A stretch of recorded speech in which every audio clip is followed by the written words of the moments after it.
How are you? I'm so happy to be joining you at this time. As we speak about this thought today, love is not imposed, it is earned. Isn't it a wonderful thing to spend time with our family? I hope that this message may be a blessing for you. One day, I was watching the mother of one of my grandchildren interact with her son, and as she hugged him and kissed my grandson, the little boy hugged and kissed his mother in return. My instant thought was the love is earned and not imposed. An ancient story tells us of a king of Prussia named Frederick who reigned in the 18th century. When he was already an old man, he would often take a walk along the streets of Berlin, but his subjects fled from him.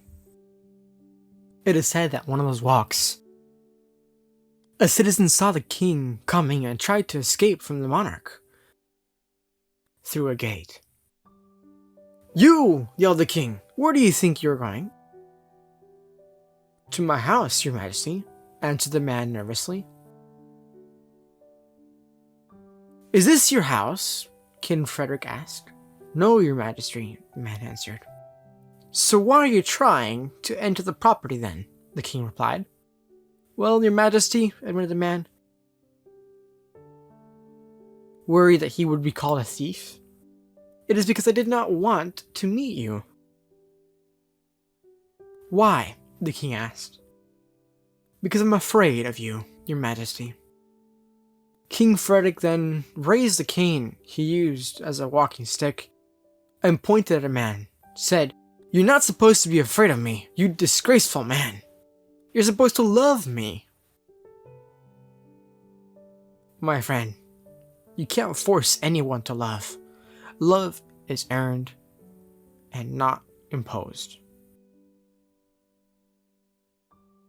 The truth is that individuals rarely try to spend time with people they don't get along with. I'd like us to take a moment to understand the concepts of love. Love is a power. There is a wonderful declaration that you're about to hear. This inspired statement on love says,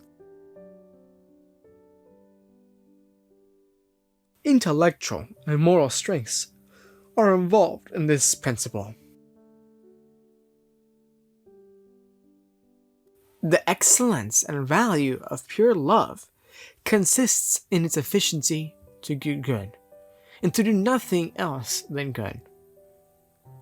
Whatsoever is done out of pure love, be it ever so little or contemptible in the sight of man, is wholly fruitful." With this insight, we understand that the concept of love is a principle that contains an intellectual and moral force. And as it is a principle, it is also the basis of what unites man with God and with his neighbor. And by understanding this principle in a deeper way every day through a relationship with the author of love, man will become a person with moral values based on the principle of love. We are born with the need to be loved. We love to be protected and recognized. We love because loving brings joy. Love will always be something we seek, although sometimes we may feel that it's difficult to find, as if we're in a maze. The question is heard, why is it so hard to find love? Because love is only sought out of a personal need. Love is often sought for a good feeling instead of seeking to make the person we love feel good. Love is often sought out of a social duty, but not as an act of surrender. Love is often sought as a way out of an emotional crisis, but not to serve and protect the ones you love. Love is not imposed. We all want to love, but there are very few people who know how to love. Love is the most sublime and sacred principle that the human being must experience. But when we feel that we are not loved, humans often look for methods or manipulation, threats, and other methods to force someone to love us. There are many forms of threats that are hard in family conflicts. If you break up with me, I will take my life. If you don't love me, I will not let you love someone else. If you don't love me, I will abandon my faith and seek the things of the world.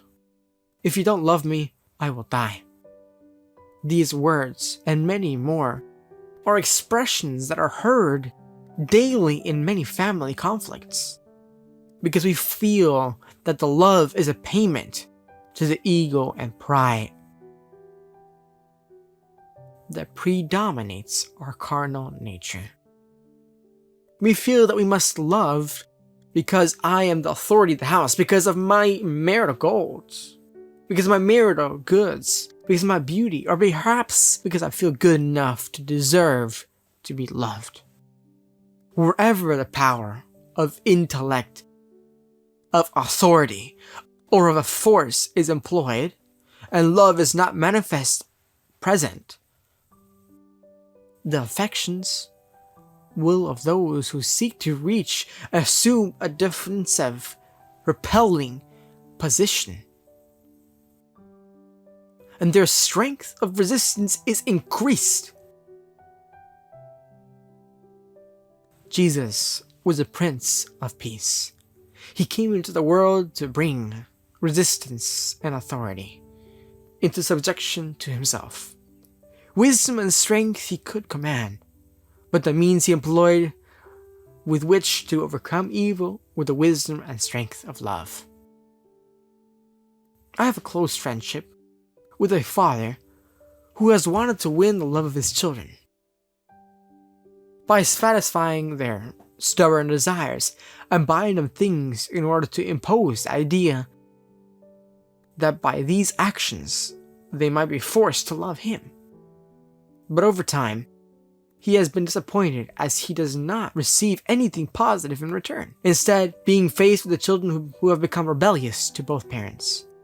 Parents, the love of your children is not earned with money or force. If you want to achieve it through such methods, you are trying the impossible. I have also met a husband who wanted to earn his wife's love through force.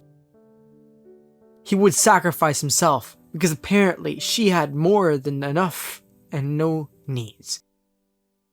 But one day as I spoke with her, he told me that she was very worried. Not because she lacked things, but because she lacked the love of her husband. Husbands, be careful, because you may be about to lose your family. This is what the Apostle Paul advised. In Colossians chapter 3 verse 19, husbands, love your wives, and do not be harsh with them. There are many concepts that inadequately interfere when it comes to love. Using force, manipulations, threats, blackmail, and abuse in order to be loved are serious sins in the eyes of God. It is terrible evil that we carry with us when our children see that we seek love through blows, shouts, impositions. This is the way that Satan wants us to love each other. Men and women, wounded from the past because of humiliation and beatings they have received from their parents, they themselves have often continued with this family pattern to the point of bringing harm to their spouse and children, and repeating this cycle from one generation to the next. God sees love differently.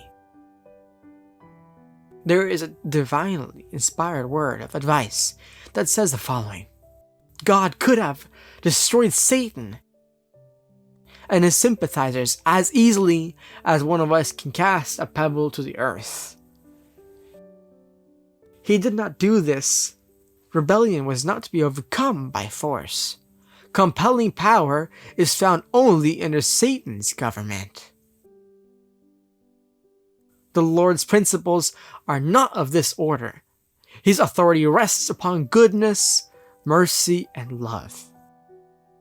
And the presentation of these principles is a means to be used. God's government is moral, and truth and love are to be prevailing powers. How do you lead your family? What is the source of love in the home? Is the source the force of the tongue or physical force? As a shepherd of the sheep, I have seen homes ruled by satanic forces. And they appear before the church as meek and kind sheep. Love has been clothed in hypocrisy and lies. When we use the tools of the enemy to seek love, we are rejected by heaven, because this is not the path to love. When we love but harm the mind of our family, it is a power foreign to that of God. When we love but make someone suffer at the same time, this is false love. When we love but do not use mercy and kindness, it is a power foreign to that of the God who created you. Love is not forced or imposed. On the contrary, love is free. And that is precisely where the foundation of this gift lies. Compulsive qualities stop a person from loving. Unfortunately, there are perplexing situations where one does not know how to act or respond to an imposition. Men must bear in mind that the female gender is hurt very quickly. And when this happens, true love can be deeply distanced. What is worse is when someone hurts another and is not able to say sorry. Then the person prefers suffering and crying, thus aggravating a relationship until it becomes irreparable.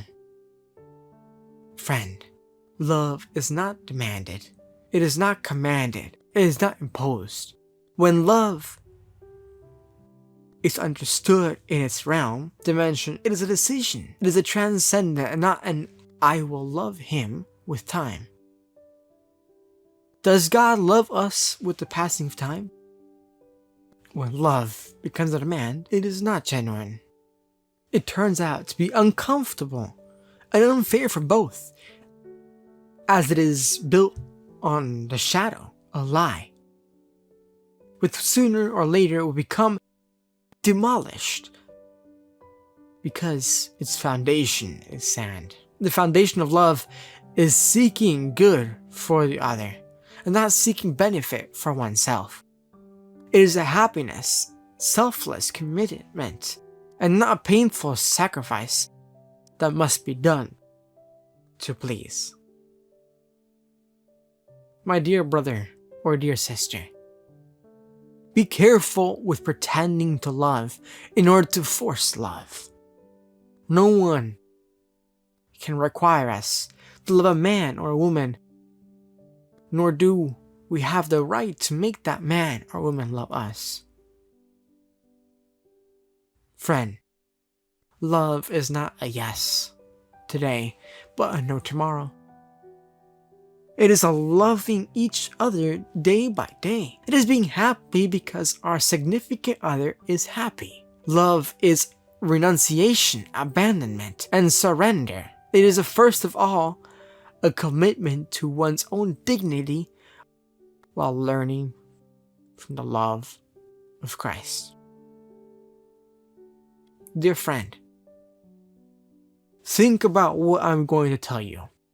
As much as we try to love someone, the heart cannot be deceived.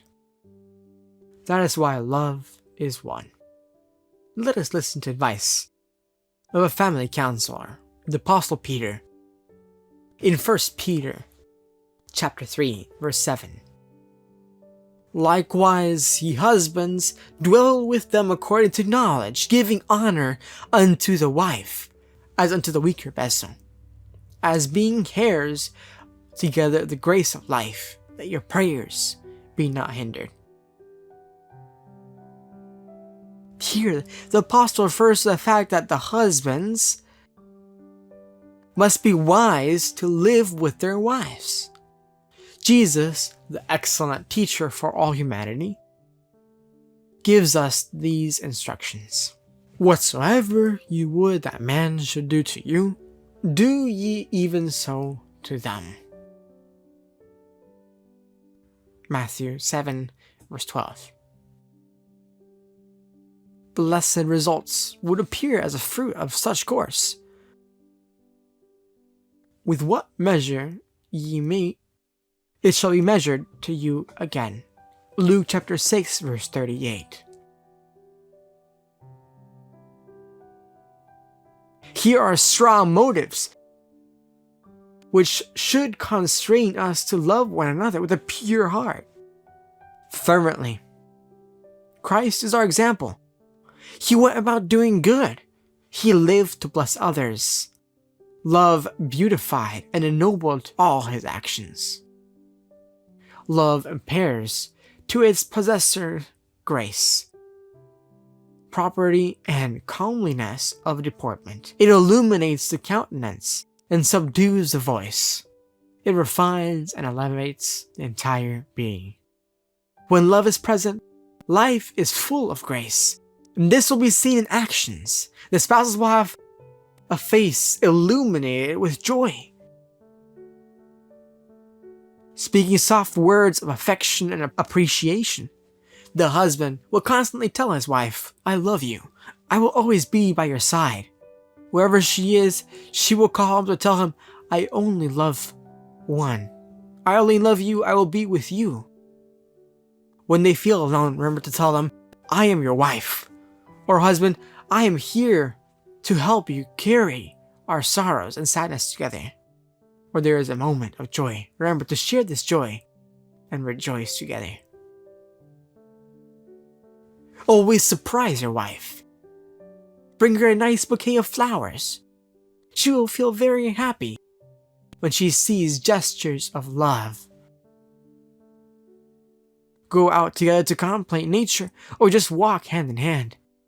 Apostle Peter tells us to be wise. You should always be aware when she is stressed, to be able to lend a helping hand and help her lighten the load at home. Maybe by picking up the broom to sweep or help her cook, or simply by spending some time to be with her. I remember a time when my wife and I decided to walk to church hand in hand one day.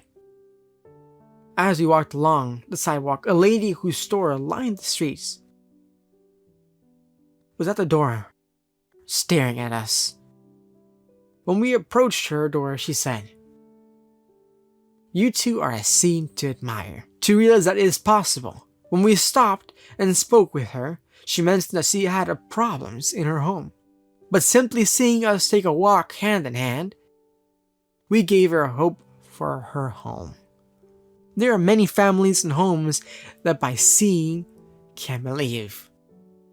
That's why it's important that you live out the life you manifest. Parents, if you have children by your side, tell them that you love them. If they are far away, call them every day. They will always want to hear your voice. And never stop saying the magic words, my child, or my son, or my daughter.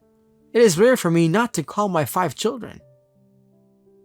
I always want to listen to them, and I'm sure they enjoy listening to me too. This love, cherished in the soul, sweetens the entire life and sheds a refining influence all around. possessing it, we cannot be happy. Let fortune smile or frown. If perhaps you think that love has vanished and has already been lost, it is simply time for you to take action. If you think that you don't have love to give, ask the author of God for it, and he will give you the necessary wisdom to put to practice of manifest love into action, into actions of love and affection. Jesus was invited to the wedding of Cana in Galilee, and as they were there, the wine ran out. On Mary's recommendation, wine was needed, and Jesus ordered the pitchers be filled with water, and immediately the water was put part of the miracle, and it was turned into a better wine. The feast continued with joy. Perhaps the joy and happiness of your home is also ending. You think there is no solution to your problems. If this is happening to you, invite Jesus to your home. Tell him what is happening to you, and he will simply tell you to pour water. What is that, you may ask? He wants you to take action. The miracles will follow right away. But if there is no action, there is no miracle. Jesus loves your home and is willing to do the greatest miracle, so you may have a happy marriage. My wife has a home help page. One day a lady from Ecuador called her and told her that her home was hopelessly broken. When we listened and were able to talk to her husband, they were advised to surprise each other with a gift and take some time to walk together. Perhaps the solution was too simple, but the joy was great on their happy faces. And oh, how they wanted to live happy. For us, the solution they were given what seemed so easy, but it had an extraordinary result. Yes, my dear friend, love is won and not imposed. Love lives in action. Love cannot live without action. Every action increases strength and extends it. Love will gain the victory when argument and authority are powerless. Love works not for profit nor reward. Yet God has ordained that great gain should be the certain result of every labor of love.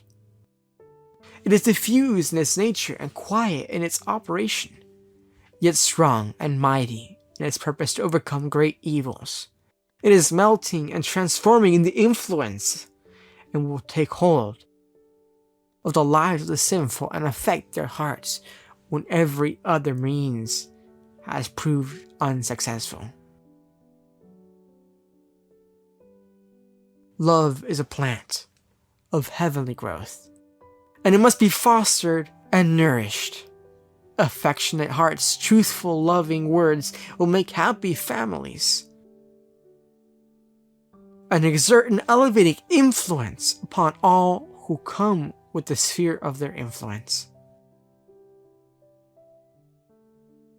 Loving, my dear brothers and sisters, is an apprenticeship in the cross of Christ.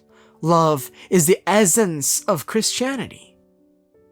You can know many prophecies, be an excellent expositor. You can have a very good reputation in the church. But if you do not know how to love, your faith is vain.